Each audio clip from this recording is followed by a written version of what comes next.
নহ'ব বুলি কোনো কথা ওলোৱা নাই বা নটিফিকেশ্যন ওলোৱা নাই। নিশ্চয় হ'ব, সময় আছে, এপ্ৰিলতে হ'ব নিৰ্বাচন দেই। BPF কোনো দলৰ লগত এলায়েন্স নহয়। কোনোবা যদি আমাৰ ওচৰত আহি পেলাই আমাক সহায় কৰিব বিচাৰে, আমাৰ আপত্তি কি থাকিব লাগে, কিন্তু BPF নিজাববীয়া ইলেকশ্যন খেলিব। কমেও 25টা ইয়াত ওপৰত হ'ব, কিন্তু কম হ'লেও 25টা BPF জয় কৰিব। এইবিলাক নহয়, আগত যি হৈছে এইবিলাক নহয় দেই। Thank you. আৰু আজিৰ পৰা 6th ট্ৰাইনেল যিটো BPF দলৰ কনফাৰেন্স যিটো আজিৰ পৰা আৰম্ভ, দুদিনীয়া কাৰ্যসূচী লৈ পেলাই আমি এই ট্ৰাইনেল কনফাৰেন্সটো কৰিছোঁ।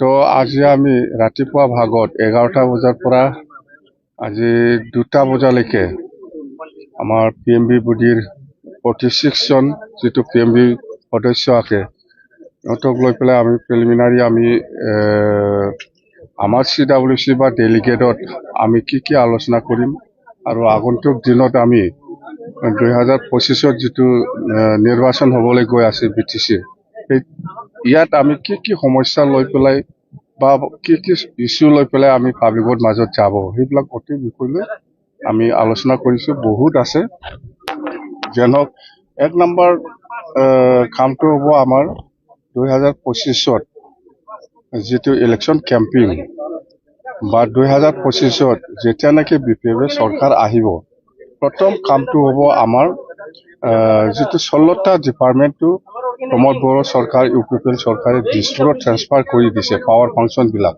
এই 16টা ডিপাৰ্টমেণ্টটো সেইটো আমি আকৌ ঘূৰাই আনিব। 1 নম্বৰ এইটো আমাৰ এজেণ্ডা। ইয়াৰ পিছত আমি লৈছোঁ যেনিবা মাটিৰ পাট্টা দিয়া 2005 চনত যিটো ভোটাৰ তালিকা এইটো বেছ কৰি পেলাই মাটিৰ পাট্টা দিয়াৰ যিটো ব্যৱস্থা সেইটো আমি কৰিম। আৰু কোচ ৰাজবংশী আৰু আদিবাসীসকলৰ যিটো জনজাতিকৰণৰ যিটো সমস্যা, সেইটো আমি আগৰ নিচিনাই বাহাল ৰাখিছোঁ যে এছেটিছ আমি আকৌ NOC দিয়াৰ কাৰণে আমি PMB বডিত আলোচনা কৰিছোঁ।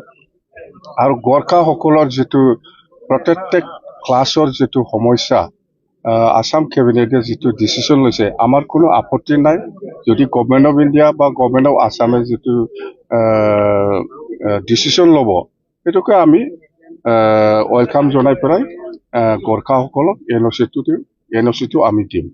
সেইবিলাক কিছুমান সমস্যা আছে। আৰু যেনিবা আমি এডুকেশ্যনৰ ক্ষেত্ৰত BTCৰ 4টা ডিষ্ট্ৰিক্ট হেডকোৱাৰ্টাৰ আছে, 4টা ডিষ্ট্ৰিক্ট হেডকোৱাৰ্টাৰত বড়োলেণ্ড ইউনিভাৰ্চিটি কেম্পাছ বনোৱা সেইবিলাক আছে।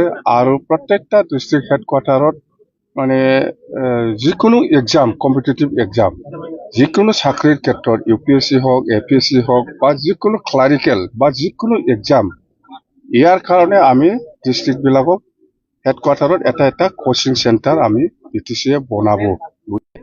আমাৰ PMB বডিত আমি আজি আলোচনা কৰিছোঁ। ইয়াৰ বাদেও আমাৰ বহুত আছে। মুঠতে যিহেতু 2025ত ইলেকশ্যন হ'বলৈ গৈ আছে, ইয়াত আমি ৰাইজৰ ওচৰত কি সমস্যা লৈ পেলাই যাব লাগে, সেইটো বিষয় লৈ ভালকৈ আলোচনা কৰিছোঁ। সেইখিনি কথা, বেলেগ আৰু একো নাই। আৰু আছে বহুত, আপোনালোকে শুনিব। CWCত আলোচনা হ'বলৈ গৈ আছে। মুঠতে 23 আমাৰ ডিচিশ্যন হৈছে, 23টা বিভাগত আমি ডিচিশ্যন লৈছে। এইটো আপোনালোকে অলপ পিছত পাব, আমি সেইটো মাইনাছটো আপোনালোকক আমি দিম দেই। সেইখিনি কথা। কেণ্ডিডেটটো 31 জানুৱাৰীটো কেণ্ডিডেট কিবাটো এপ্লিকেশ্যন দিব পাৰিব 31 জানুৱাৰীলৈকে। আৰু কেণ্ডিডেটটো স্ক্ৰুটিনি কৰি পেলাই স্ক্ৰুটিনি কৰিবৰ কাৰণে 5জনীয়া কমিটি বনোৱা হ'ব, সেইটো ঠিক কৰিছে। আৰু ইলেকশ্যন মেনিফেষ্টো ঠিক ঠাক কৰিবৰ কাৰণে 5জনীয়া কমিটি বনাইছে আমি। সেইখিনি কথা। মুঠতে 2025 নিৰ্বাচনৰ কাৰণে আপোনালোকে পুৰা ফুল চুইং লাগি আছে। 2025ত যেনে তেনে BPFে চৰকাৰ গঠন কৰিব লাগে। ইয়াৰ কাৰণে যিকোনো পৰ্যায়ত আমাৰ BPF দলৰ কৰ্মীসকলে কাম কৰিবলৈ ৰেডি আছে। মুঠতে যেনে তেনে চৰকাৰ বনাব লাগে। আৰু BTCটো আমি আগৰ নিচিনা BTC জীয়াই ৰাখিব লাগে। বিপিএফক ৰাইজে কি কাৰণে ভোট দিব? এইটোতো এইবিলাক আমি যে অলপ আগত কৈছে, যাতে ৰাইজে ভাল পায়, যিটো কাম কৰিলে ৰাইজে ভাল পায়, সেইবিলাক কথাটো লৈয়ে আমি আলোচনা কৰিছে আজি PMB ভোটিং। সেইবিলাক ইছ্যুটো যদি আমি কৰিব পাৰে, নিশ্চয় ৰাইজে আমাৰ লগত থাকিব বা ৰাইজে আমাক সহায় কৰিব। যেনিবা আপোনাৰ যিকোনো এক্সামৰ কাৰণে কোচিং চেণ্টাৰ আমি বনাব, ডিষ্ট্ৰিক্ট হেডকোৱাৰ্টাৰত 4টা। সেইবিলাক কি বেয়া?